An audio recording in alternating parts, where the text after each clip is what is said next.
राधे राधे, हरे कृष्णा। आज मार्गशीर्ष मास के कृष्ण पक्ष की द्वितीय तिथि है, यानी कि मार्गशीर्ष मास का दूसरा दिन है। और आज द्वितीय तिथि सारा दिन रहने के बाद रात 9:06 पर समाप्त होगी। आज रविवार के दिन भगवान सूर्य नारायण की पूजा का विधान है। तो आज मार्गशीर्ष मास की कथा सुनने से पहले आप सभी सुनिए भगवान भास्कर यानी सूर्य नारायण भगवान की कथा। प्राचीन कथा के अनुसार एक बार एक नगर में एक वृद्धा रहा करती थी। वह रविवार को नियम से घर आंगन को गोबर से लीपकर फिर भोजन तैयार करती और फिर सूर्य देव को भोग लगाने के बाद ही खुद भोजन किया करती। ऐसा व्रत करने से उनका घर धन धान्य से भरा रहता था।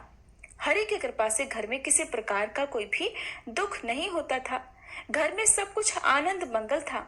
इसी तरह कुछ दिन बीत जाने पर वह पड़ोसन जिसकी गाय का गोबर वह वृद्धा लाया करती थी, वह विचार करने लगी कि ये बूढ़ी माई हमेशा मेरी गाय का गोबर ले जाती है। ये सोचकर एक दिन उसने अपनी गाय को घर के अंदर बांध दिया। फिर तो वह हर दिन ही अपनी गाय को घर के भीतर बांधना शुरू करने लगी। इधर गोबर न मिलने पर बूढ़ी माई रविवार के दिन अपने घर को लीप नहीं पाई, इसलिए न उन्होंने भोजन बनाया, न भगवान को भोग लगाया और न ही खुद भोजन किया। इस तरह उन्होंने निराहार व्रत किया। सुबह से शाम, शाम से रात हो गई और वह बूढ़ी माई भूखी ही सो गई। फिर रात में भगवान ने उन्हें स्वप्न में दर्शन दिए और भोजन न बनाने और भोग न लगाने का कारण पूछा। तब बूढ़ी माई ने सूर्य देव को बताया कि गोबर न मिलने के कारण आज वह भोजन नहीं बना सकी। तब भगवान भास्कर ने कहा कि माता, हम तुमको ऐसी गाय देंगे जिससे सभी इच्छाएं पूर्ण हो जाएंगी, क्योंकि तुम हमेशा रविवार को गोबर से लीपकर फिर भोजन बनाती हो, भोग लगाकर ही खुद भोजन करती हो। इसलिए मैं आपसे प्रसन्न होकर आपको वरदान देता हूँ। तब सपने में भगवान का यह वरदान पाकर जब बूढ़ी माई की आंख खुली तो देखा कि आंगन में तो एक बहुत सुंदर गाय और बछड़ा बंधे हुए हैं। गाय और बछड़े को देखकर वह खुश हो गई और घर के बाहर बांधकर उन्हें खाने को चारा डाल दिया। इधर जब पड़ोसन ने बूढ़ी माई के घर के बाहर बहुत सुंदर गाय और बछड़े को देखा तो ईर्ष्या से प्रेरित होकर उसका हृदय जल उठा। और जब उसने देखा कि गाय ने तो सोने का गोबर दिया है, तो वह गाय का सोने का गोबर उठाकर ले गई और अपनी गाय के साधारण गोबर को उसकी जगह रख दिया। वह रोजाना ऐसा ही करती रही और इधर सीधी साधी बूढ़ी माई को कानो कान इसकी खबर तक नहीं होने दी। एक दिन सर्वव्यापी ईश्वर ने सोचा कि चालाक पड़ोसन की वजह से वृद्धा ठगी जा रही है। तब एक शाम उन्होंने अपनी माया से बड़े जोर की आंधी ला दी। आंधी के डर से वृद्धा ने अपनी गाय को घर के भीतर बांध दिया। जब गाय ने गोबर दिया तो वह हैरान रह गई। फिर तो वह रोजाना अपनी गाय को घर के भीतर ही बांधने लगी।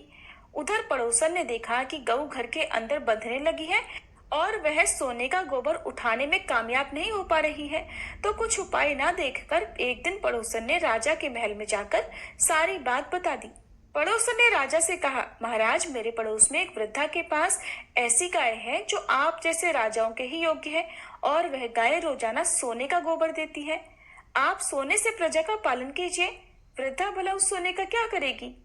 राजा ने ये बात सुनी तो सुनकर अपने दूतों को वृद्धा के घर जाकर गाय लाने की आज्ञा दी।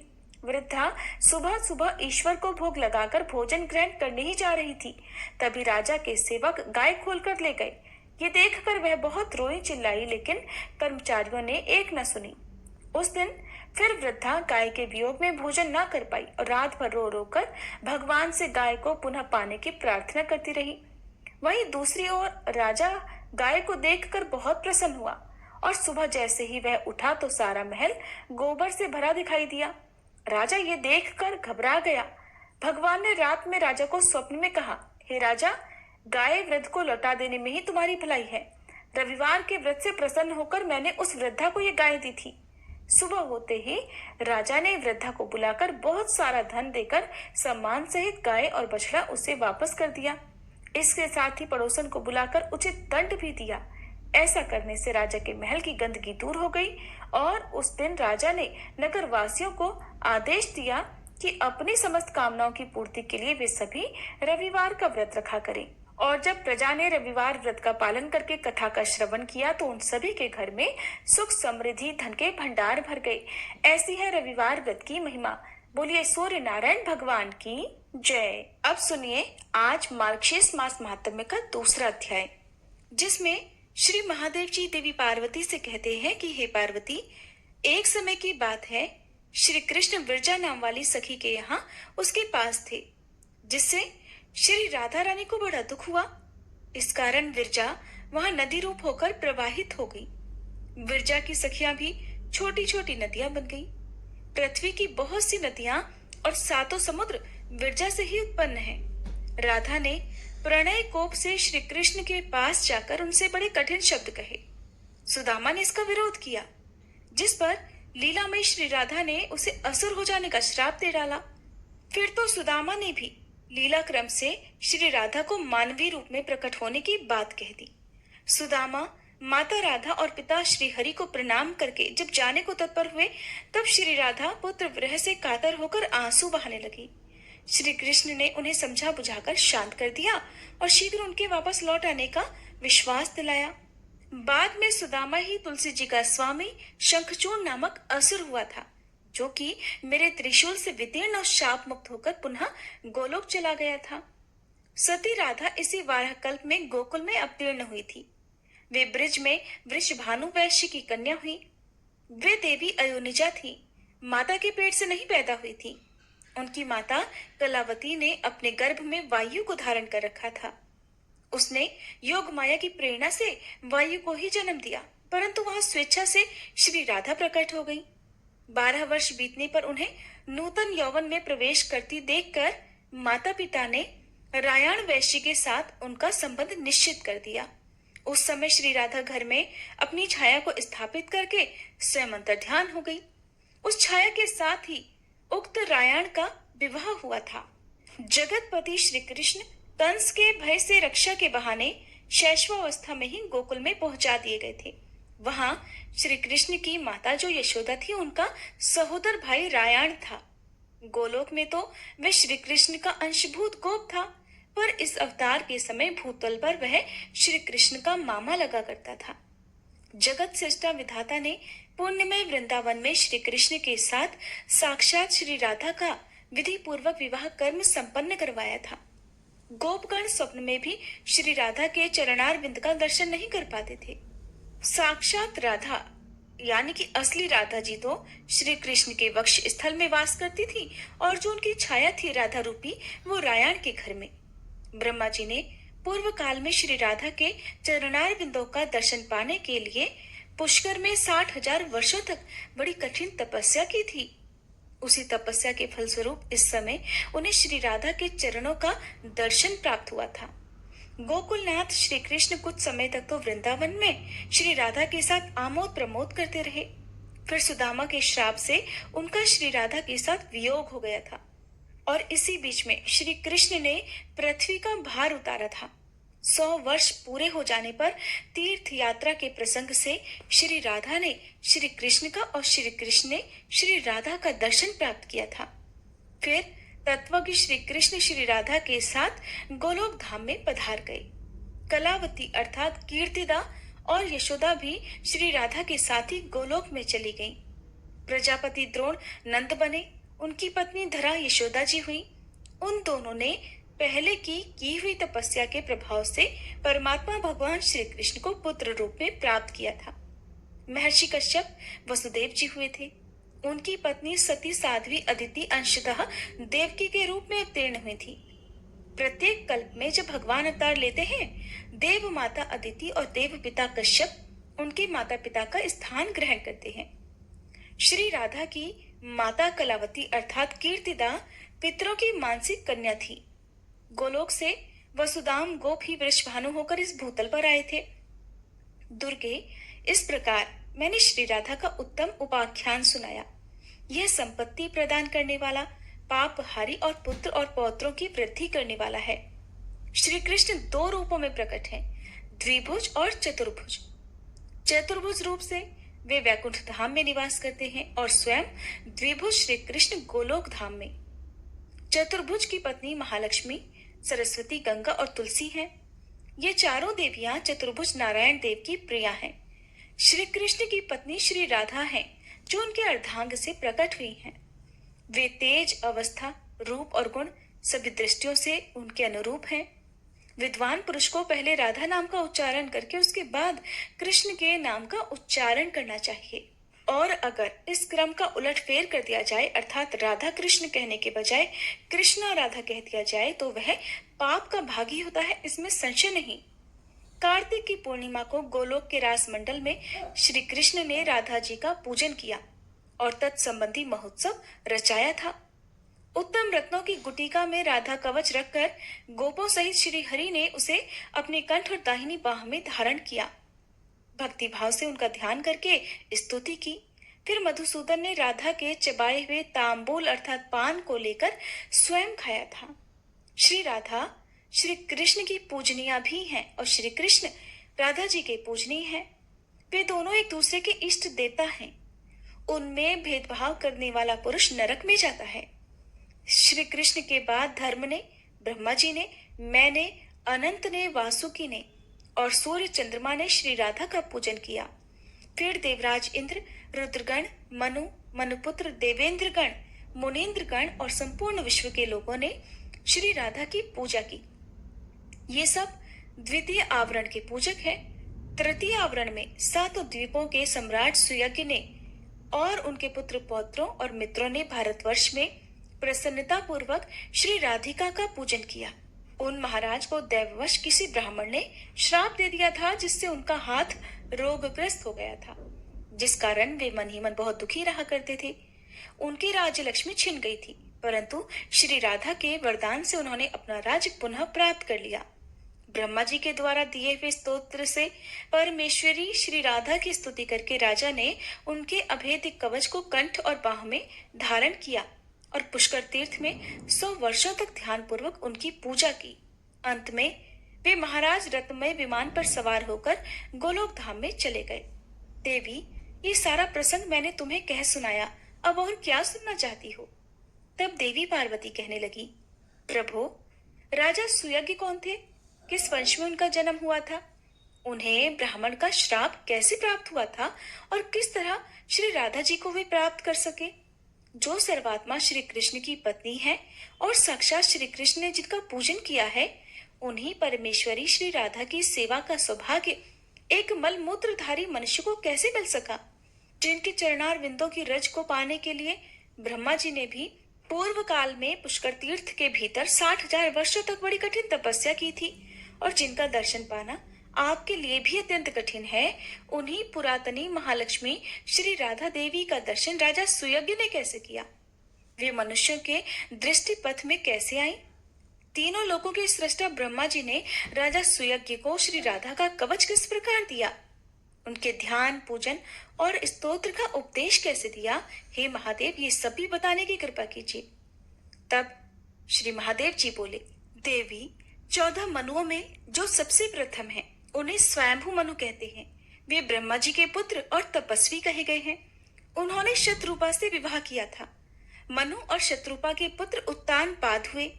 उत्तानपाद के पुत्र केवल ध्रुव हैं। हे गिरिराज नंदनी, ध्रुव की कीर्ति तीनों लोकों में विख्यात है। ध्रुव के पुत्र उत्कल हुए, जो भगवान नारायण के अनन्य भक्त थे। उन्होंने पुष्कर तीर्थ में 1000 राजसूय यज्ञों का अनुष्ठान किया था। उस यज्ञ में सारे पात्र रत्नों के बने हुए थे।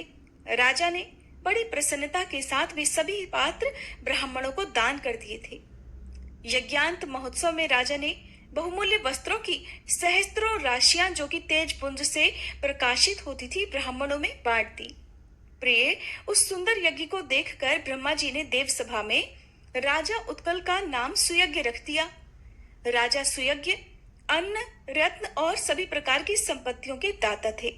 वे हर दिन प्रसन्नता पूर्वक उचित दक्षिणा के साथ ब्राह्मणों को 10-12 लाख गौवे दान में देते थे। उन गौवों के सींग रत्नों से मढ़े हुए होते थे और दुग्ध पात्र आदि सामग्री भी रत्नमयी ही होती थी। वे हर दिन 6 करोड़ ब्राह्मणों को भोजन कराया करते थे। उन्हें प्रतिदिन चूसने, चबाने, चाटने और पीने योग्य भोजन सामग्री देकर तृप्त किया करते थे। हर दिन 1 लाख रसोइयों को भोजन दिया करते थे। पुआ, रोटी, चावल आदि अन्न, दाल आदि व्यंजन दही के साथ परोसे जाते थे।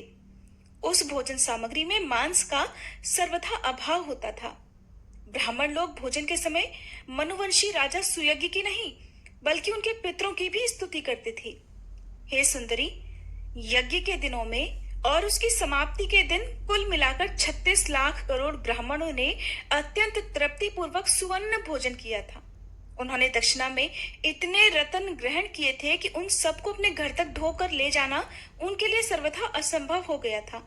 तब उन्होंने कुछ तो शूद्रों को बांट दिया, कुछ रास्ते में छोड़ दिया। ब्राह्मण भोजन के अंत में राजा ने ब्राह्मणों को भी भोजन दिया और फिर वहां अन्न की सहस्त्रों राशियां शेष रह गई। इस प्रकार यज्ञ करके महाबाहु राजा सुयज्ञ अपनी राजसभा में रमणीय रत्न सिंहासन पर बैठे हुए थे। वह सिंहासन रत्नेंद्र सार से निर्मित अनेक छत्रों से सुशोभित था। उसे बड़ी अच्छी तरह से सजाया गया था। उस पर चंदन आदि सुगंधित वस्तुओं का लेप लगा हुआ था। चंदन पल्लवों से उसकी खूबसूरती और अधिक बढ़ गई थी। वहां वसु, वासव, चंद्रमा, इंद्र, आदित्यगण, मुनिवर, नारद और बड़े बड़े देवता विराजमान थे। उसी समय वहां एक ब्राह्मण आया जो कि रूखा और मलिन वस्त्र पहने हुए था। उसके कंठ, ओठ और तालू सूखे हुए थे। उसने मुस्कुराते हुए हाथ जोड़कर रत्न सिंहासन पर बैठे हुए पुष्पमाला और चंदन से चर्चित राजा को आशीर्वाद दिया। राजा ने भी ब्राह्मण को प्रणाम तो किया, किंतु वे अपने स्थान से उठे नहीं। उस सभा के सभासद भी ब्राह्मण की ओर देखकर खड़े नहीं हुए। हो सकता है वो उसकी दशा को देखकर उसका सम्मान ना करना चाहते हो, और वे सभी थोड़ा थोड़ा मुस्कुराते और हंसते रहे। तब वह श्रेष्ठ ब्राह्मण मुनियों और देवताओं को नमस्कार करके निरंकुश भाव से वहां खड़ा हो गया और फिर बड़े ही क्रोध से राजा को श्राप देता हुआ बोला, अरे ओ मूर्ख, तो इस राज्य से दूर चला जा, श्रीहीन हो जा और शीघ्र ही गलित कोढ़ से युक्त बुद्धिहीन और उपद्रवों से ग्रस्त हो जा। ऐसा कहकर क्रोध से कांपता हुआ वह ब्राह्मण अन्य सभासदों को श्राप देने के लिए तत्पर हो गया। जो लोग वहां हंस रहे थे वे सब अचानक उठकर खड़े हो गए। उन सब ने अपने दोष का परिहार कर लिया, इसलिए उनकी ओर से ब्राह्मण का क्रोध जाता रहा। राजा उस ब्राह्मण को प्रणाम करके भय से कातर होकर रोने लगे। अब वे बड़े दुखी हृदय से सभा के बीच से बाहर निकले। तब गूढ़ रूप वाले वे ब्राह्मण देवता भी ब्रह्म तेज से प्रकाशित हुए चल दिए। उनके पीछे पीछे भय से कातर हुए समस्त मुनि भी चल दिए और बारंबार उच्च स्वर से पुकारने लगे। सब कहने लगे कि हे विप्र, ठहरो ठहरो। उन मुनियों के नाम इस प्रकार हैं: पुलह, पुलत्स्य, प्रचेता, भृगु, अंगिरा, मरीचि, कश्यप, वशिष्ठ, क्रतु, शुक्र, बृहस्पति, दुर्वासा, लोमश, गौतम, कणाद, कण्व, कात्यायन, कठ, पाणिनि, जाजलि, ऋष्यभृंग, विभांडक, तैत्तिली, महातपस्वी मार्कंडेय, सनंदन, सनातन, सनक, भगवान सनत कुमार, नर नारायण ऋषि, पराशर, जरत्कारु, संवर्त, करथ, और्व, च्यवन, भरद्वाज, वाल्मीकि, अगस्त्य, ये सारे ऋषि मुनि वहां पर थे और इनके सहित सभी देवता भी ब्राह्मण के पीछे पीछे चलने लगे। पार्वती जी, उन नीति विशारद मुनियों ने ब्राह्मण को समझाया, एक स्थान पर ठहराया और फिर उनसे नीतिपूर्ण कुछ बातें कही। देवी पार्वती ने महादेव से पूछा, हे प्रभु, ब्राह्मण और ब्रह्मा जी के पुत्रों ने जो कि नीति के विद्वान थे, उस समय उन ब्राह्मण देवता से नीति की कौन सी बात कही, ये भी मुझे बताने की कृपा करें। श्री महादेव जी बोले, हे सुमुखी, उस मुनि समुदाय ने स्तुति और विनय से ब्राह्मण को संतुष्ट करके क्रमशः इस प्रकार कहना आरंभ किया। सबसे पहले सनत कुमार ने कहा, हे ब्राह्मण, आपके पीछे पीछे राजा की लक्ष्मी और कीर्ति भी चली आई है। सत्व, यश, सुशीलता, महान ऐश्वर्य, पितर, अग्नि और देवता सभी राजा को श्रीहीन करके उनके घर से बाहर चले आए हैं। हे ब्राह्मण, अब आप संतुष्ट हो जाओ, क्योंकि ब्राह्मण शीघ्र ही संतुष्ट होने वाला कहा गया है। मुने, ब्राह्मणों का हृदय तो नवनीत के समान कोमल होता है। वे तपस्या से परिमार्जित होने के कारण अत्यंत निर्मल और शुद्ध होते हैं। अतः हे विप्रवर, अब तो क्षमा करो, आओ और राजभवन को पवित्र करो। जिसके घर से अतिथि निराश होकर लौट जाता है, उसके देवता, पितर और अग्नि भी निराश होकर लौट जाते हैं। क्योंकि वहां अतिथि का सत्कार नहीं हुआ। इसलिए हे विप्रवर, क्षमा करो और आओ, आओ और राजभवन को शुद्ध करो। पुलत्स्य जी भी बोले, जो घर पर आए हुए अतिथि को टेढ़ी आंखों से देखते हैं, उन्हें अतिथि अपना पाप देकर और उनके पुण्य को लेकर चला जाता है। इसलिए तुम राजा के दोष को क्षमा कर दो। वत्स, तुम्हारी जहां मौज हो जाओ। राजा अपने कर्म दोष से ही उठकर खड़े नहीं हुए थे। उनके उस दोष को तुम क्षमा कर दो। पुलह ऋषि ने कहा, जो क्षत्रिय राजलक्ष्मी के मद से अथवा जो ब्राह्मण विद्या के मद से किसी ब्राह्मण का अपमान करता है, वह क्षत्रिय श्रीहीन हो जाता है और वह ब्राह्मण त्रिकाल संध्या से शून्य हो जाता है। वे दोनों ही एकादशी व्रत और भगवान विष्णु के नैवेद्य से वंचित हो जाते हैं। अब कृत ऋषि बोले, ब्राह्मण, क्षत्रिय, वैश्य अथवा शूद्र कोई भी क्यों ना हो, जो ब्राह्मण का अपमान करता है वह दीक्षा के पुण्य और अधिकार से भ्रष्ट हो जाता है। इतना ही नहीं, उसका धन नष्ट हो जाता है और वह पुत्र और पत्नी से भी हीन हो जाता है। यह एक अटल सत्य है। अतः हे भगवान, क्षमा करो, आओ और राजा के घर को पवित्र करो। अंगिरा ऋषि भी कहने लगे, जो ज्ञानवान ब्राह्मण होकर किसी ब्राह्मण का अपमान करता है, वह भारतवर्ष में 7 जन्मों तक सवारी ढोने वाला बैल होता है। मरीचि ऋषि बोले, जो पुण्य क्षेत्र भारतवर्ष में देवता, ब्राह्मण और गुरु का अपमान करता है, वह भगवान विष्णु की भक्ति से वंचित हो जाता है। कश्यप मुनि ने कहा, जो वैष्णव ब्राह्मण को देखकर उसका अपमान करता है, वह विष्णु मंत्र की दीक्षा से वंचित होकर विष्णु पूजा से भी विरत हो जाता है। अब प्रचेता ऋषि बोले, जो अतिथि ब्राह्मण को आया देखकर उसके लिए अभ्युत्थान नहीं करता, उठकर खड़ा नहीं हो जाता, वह भारत भूमि में माता पिता की भक्ति से रहित हो जाता है। उस मूर्ख को 7 जन्मों तक हाथी की योनि में जन्म लेना पड़ता है। इसलिए हे द्विश्रेष्ठ, शीघ्र चलो, राजा को आशीर्वाद दो। दुर्वासा ऋषि कहने लगे, जो गुरु ब्राह्मण अथवा देवता की प्रतिमा को देखकर शीघ्र ही उसके सामने मस्तक नहीं झुकाता, वह पृथ्वी पर सुअर होता है। इसलिए हे ब्राह्मण, हमारे सब अपराधों को क्षमा करो और चलकर अतिथि सत्कार ग्रहण करो। अब राजा ने पूछा, आप सभी लोग श्रेष्ठ मुनि हैं, आपने किसी न किसी बहाने से धर्म का उपदेश दिया है, अतः सब कुछ स्पष्ट बताकर मुझ मूर्ख को समझाइए।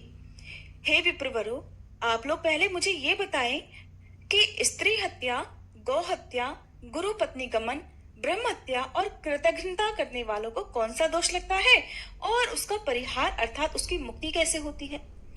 वशिष्ठ जी बोले, राजन, अगर अपनी इच्छा से गोवध का पाप किया गया हो तो उसके प्रायश्चित के लिए मनुष्य लगातार 1 वर्ष तक तीर्थों में भ्रमण करता रहे, तीर्थों के दर्शन करता रहे। वह हर दिन जौ की रोटी या जौ की लपसी खाए और हाथ से ही जल पिए। वर्ष पूरा होने पर ब्राह्मणों को दक्षिणा सहित 100 अच्छी और दूध देने वाली गौओं का दान करे। प्रायश्चित से पाप क्षीण हो जाने पर भी मनुष्य अपने संपूर्ण पाप से मुक्त नहीं हो जाता। जो पाप बचा रहता है, उसी के फल से वह दुखी और चंडाल होता है। अगर आतिदेशिक हत्या हुई हो, अर्थात साक्षात गोवध आदि ना होकर उसके समान बताया गया कोई पाप कर्म हो गया हो, तो उसमें साक्षात की हुई हत्या से आधा फल भोगना होता है। अनुकल्प रूप प्रायश्चित से उस हत्या का पाप अगर क्षीण हो जाता है, फिर भी उससे पूरी तरह मुक्ति नहीं मिल पाती। शुक्र ने कहा, स्त्री की हत्या करने पर निश्चय ही गौ हत्या से दुगना पाप लगता है। स्त्री हत्यारा हजारों वर्षों तक काल सूत्र नामक नरक में निवास करता है। फिर वह महापापी मानव 7 जन्मों तक सुअर और 7 जन्मों तक सांप बन जाता है। इसके बाद उसकी शुद्धि हो पाती है। बृहस्पति जी बोले, स्त्री हत्या से भी 2 गुना पाप लगता है ब्रह्म हत्या में। ब्रह्म हत्यारा 1 लाख वर्षों तक निश्चय ही महाभयंकर कुंभीपाक नरक में निवास करता है। फिर उस महापापी को 100 वर्षों तक विष्ठा का कीड़ा होना पड़ता है। इसके बाद 7 जन्मों तक सर्प बनकर वह उस पाप से मुक्त हो पाता है। गौतम ऋषि भी समझाने लगे कि हे राजेंद्र, कृतघ्न को ब्रह्म हत्या से 4 गुना पाप लगता है। वेदों में अवश्य ही कृतघ्नों की शुद्धि के लिए कोई प्रायश्चित नहीं कहा जाता, अर्थात जो दूसरे के उपकार को, दूसरे के एहसान को ना मानने वाला हो, उसे कृतघ्न कहते हैं। राजा ने पूछा, वेद वेत्ताओं में श्रेष्ठ हे महर्षि, आप मुझे कृतघ्नों का लक्षण बताइए। कृतघ्नों के कितने भेद हैं और उनमें से किन्हें किस दोष की प्राप्ति होती है?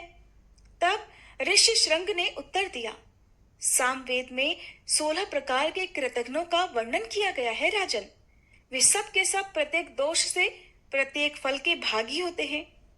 सत्कर्म, सत्य, पुण्य, स्वधर्म, तप, प्रतिज्ञा, दान, परिपालन, गुरु कृत्य, देव कृत्य, काम कृत्य, द्विज पूजन, नित्य कृत्य, विश्वास, पर धर्म और पर प्रदान, इनमें स्थित हुए मनुष्यों का जो वध करता है वह पापिष्ठ कृतघ्न कहा गया है। इनके लिए जो लोक हैं वे इस जन्म से भिन्न योनियों में उपलब्ध होते हैं। हे राजन, वे पापी कृतघ्न जिन जिन नरकों में जाते हैं वे नरक निश्चय ही यमलोक में विद्यमान हैं। राजा सुयज्ञ ने पूछा, हे प्रभु, किस प्रकार के कृतघ्न कौन सा कर्म करके किन किन भयंकर नरकों में जाते हैं? इसे एक एक करके मैं सुनना चाहता हूँ, आप बताने की कृपा करें।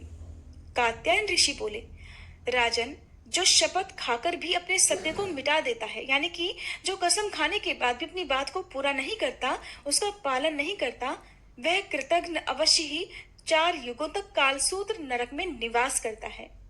फिर 7 जन्मों तक कौवा और उल्लू होकर फिर से 7 जन्मों तक महारोगी शूद्र होता है। इसके बाद उसकी शुद्धि हो पाती है। फिर सर्वश्री सनंदन सनातन पराशर जरत्काल भरद्वाज और विभांडक ने अलग अलग कृतघ्नों के भेद और उनको प्राप्त होने वाली दुर्गति का वर्णन किया। फिर श्री मार्कंडे जी बोले, मार्कंडे जी ने कहा कि हे नरेश्वर, शूद्र जाति स्त्री के साथ समागम करने पर ब्राह्मण को जो दोष लगता है उसका वर्णन वेदों में किया गया है। उसे बताता हूँ, सावधान होकर सुनो।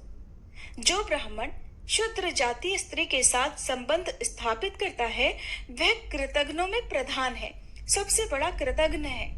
उसे 14 इंद्रों के स्थिति काल तक क्रमेण दस्त्र नामक नरक में निवास करना होता है। वहां वह ब्राह्मण कीड़ों के काटने से व्याकुल रहता है। यमराज के दूत उससे प्रतिदिन तपाई हुई लोहे की प्रतिमा का आलिंगन करवाते हैं। फिर निश्चय ही वह व्यभिचारिणी स्त्री की योनि का कीड़ा होता है। इस अवस्था में 1000 वर्षों तक रहने के बाद वह शूद्र होता है। फिर उसकी शुद्धि हो पाती है। राजा बोले, हे मुने, अन्य कृतघ्नों के कर्मों का भी फल बताइए।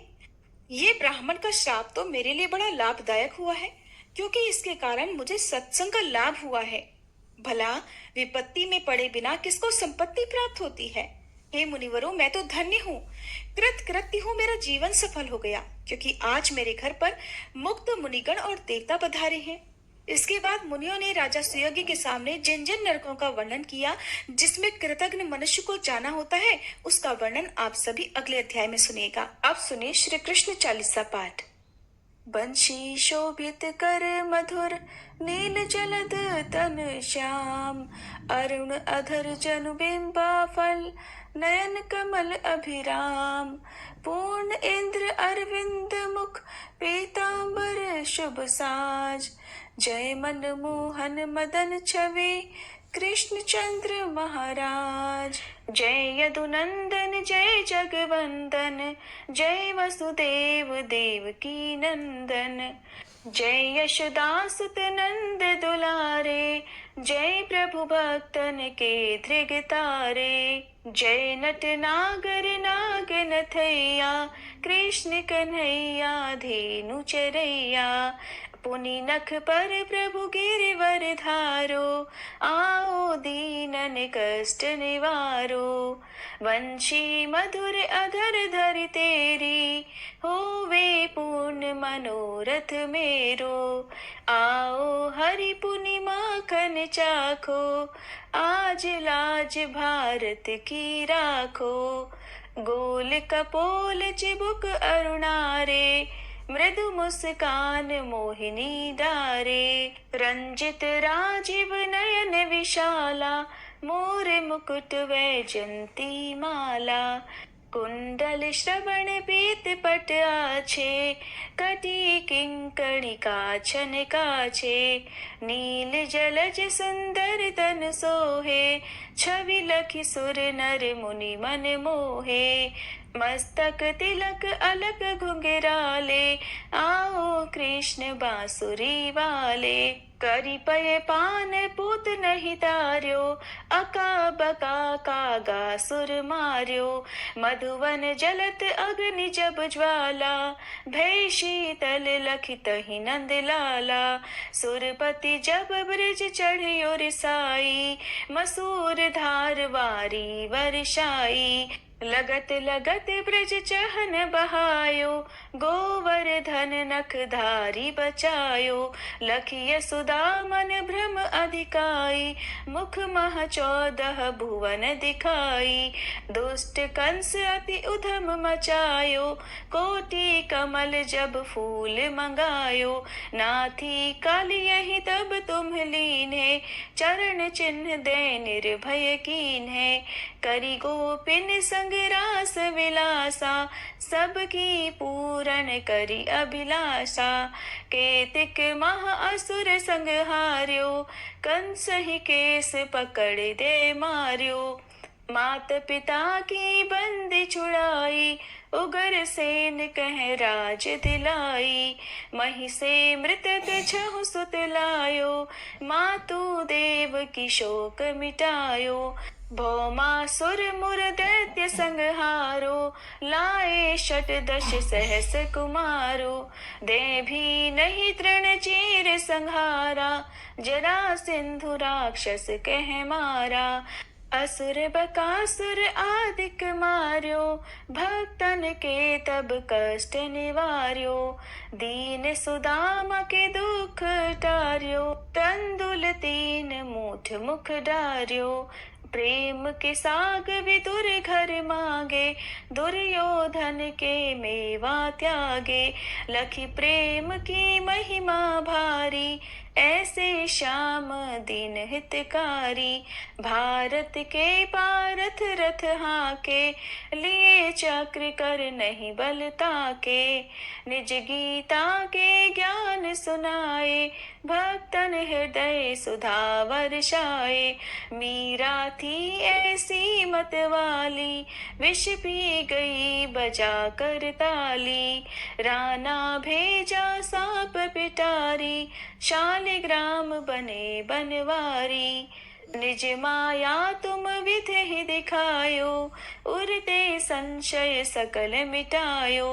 तब शत निंदा करि तत्काला, जीवन मुक्त भयो शिशुपाला। जब ही द्रौपदी टेर लगाई, दीनानाथ लाज अब जाई। तुरत ही वसन बने नंद लाला, बढ़े चीर भय अरि मुह काला। असनाथ के नाथ कन्हैया, डूबत भंवर बचावत नैया। सुंदर दास आस उरधारी, दया दृष्टि की जय बनवारी। नाथ सकल मम कुमति निवारो, क्षमहु बेगी अपराध हमारो। खोलो पट अब दर्शन दीजे, बोलो कृष्ण कन्हैया की जय। बोलो कृष्ण कन्हैया की जय, बोलो कृष्ण कन्हैया की जय। ये चालीसा कृष्ण का पाठ करे उरधारी, अष्ट सिद्धि नवनिधि फल लहे पदार्थ चारी। बोलो श्री कृष्ण भगवान की जय।